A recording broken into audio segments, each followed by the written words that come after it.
The house is quiet, not the quiet of late night, when silence feels like something waiting to be broken. This is different. This is the quiet of early morning, the kind that belongs only to the people awake enough to notice it. The light outside is just starting to change. The street is empty, and you're already up, already moving, already in it, not because you had to be, because this is just how your day begins. You didn't set 3 alarms. You didn't negotiate with yourself under the covers. You opened your eyes and the day was there, clean, unhurried, entirely yours. And before anyone else in the house has stirred, before the neighborhood has found its noise, you've already had a few minutes that belong to no one but you. Most people experience morning as something that happens to them. The alarm drags them out. The coffee is a survival mechanism. The first hour is a blur of half-formed thoughts and the vague hostility of someone who would have preferred more time. They move through it, but they're not really there yet. You experience morning differently. You're there from the start. The early hours aren't something you endure. They're something you actually want. The stillness, the air that feels somehow cleaner before the world has had a chance to disturb it. The particular quality of light that exists only in that window between dark and fully day. You noticed a long time ago that the world looks different at this hour, and you've never quite been able to give it up. What was the last morning you woke up before you had to, and didn't mind at all? Maybe it was the beach. Maybe it was a trip. Maybe it was just a quiet Tuesday with nowhere to be and a good cup of coffee. Whatever it was, you remember it. Because mornings like that don't feel like mornings. They feel like yours. The people closest to you don't always understand this. Your partner, your kids, maybe a neighbor who catches you leaving the house at an hour they consider slightly unreasonable. They ask, and they ask genuinely, with real curiosity, why are you up so early? Even on weekends, even on vacation, even when there's nowhere to be and nothing that requires it. And the honest answer is that the question itself feels a little strange to you, because you don't experience it as getting up early. You went to bed when you were tired. You slept until you were done sleeping. And then you got up, because lying in bed when you're no longer tired is its own kind of discomfort. You'd rather be moving, rather be outside with the morning air in your lungs, rather have your hands around a coffee cup, while the rest of the street is still deciding whether to exist yet. It's not discipline. It's not ambition. It's not even a choice, really. It's just that the morning feels like yours in a way that no other part of the day quite does. And once you've had that, once you know what it feels like to have an hour to yourself before the world needs anything from you, giving it up sounds like a genuinely bad trade.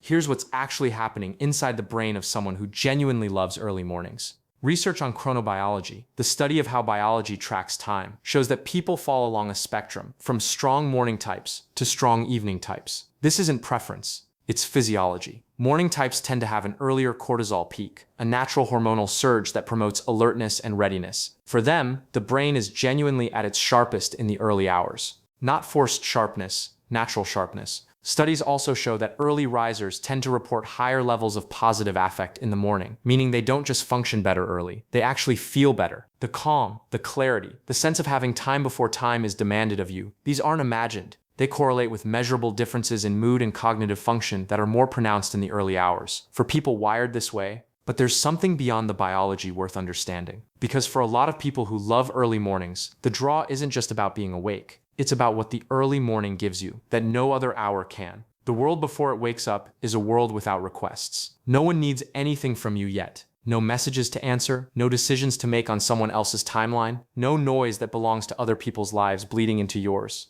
For a few hours, you exist entirely on your own terms. Research on autonomy and well-being consistently finds that people who have dedicated time that feels fully their own, unscheduled, undemanded, genuinely private, report significantly higher satisfaction with their daily lives. The early morning, for people who love it, might be the most reliable source of that kind of time. It's not stolen. It's not squeezed in. It's just there, every day, for whoever gets up early enough to claim it. There's a quiet cost to this, worth acknowledging. The evening has a way of arriving on someone else's schedule. Social events that start at 9, dinners that stretch past 10, the gradual well-meaning pressure of a world that does most of its connecting after dark. And if your body is genuinely tuned to the morning, those late nights cost something. Not dramatically, but consistently. You can do them. You just feel it the next day in a way that other people don't seem to.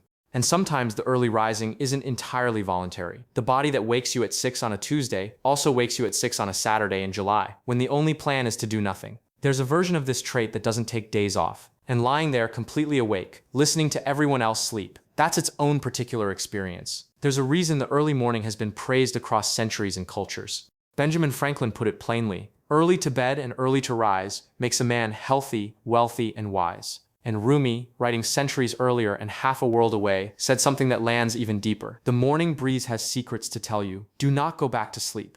Two different eras, two great lines. Because there's something real about what happens in those early hours. The noise hasn't started yet. The mind hasn't yet picked up the weight of the day. Thinking is clearer, focus comes easier, and the plans you make before the world interrupts you tend to actually stick. But it's not just about productivity. Sometimes the early morning is simply beautiful. The light, the stillness, the feeling of being alive in a world that hasn't quite begun yet. Some mornings you have things to accomplish. Other mornings you just have a coffee in a quiet street and nowhere to be for another hour. And both of those mornings are worth waking up for. The old saying goes, the early bird catches the worm. But maybe that's not quite right. Maybe the early bird doesn't just catch the worm. Maybe the early bird catches the morning itself and everything that comes with it. Are you someone who loves the world before everyone else wakes up? Or does the very idea of a 6 a.m. morning sound like a specific kind of punishment? Let me know, because I think the people who own the early hours have always known something the rest of the world is still sleeping through. To get more psychology content like this in your feed, please subscribe, hit the like button, and share your experiences with us. You'll be supporting our efforts too. Thanks for watching.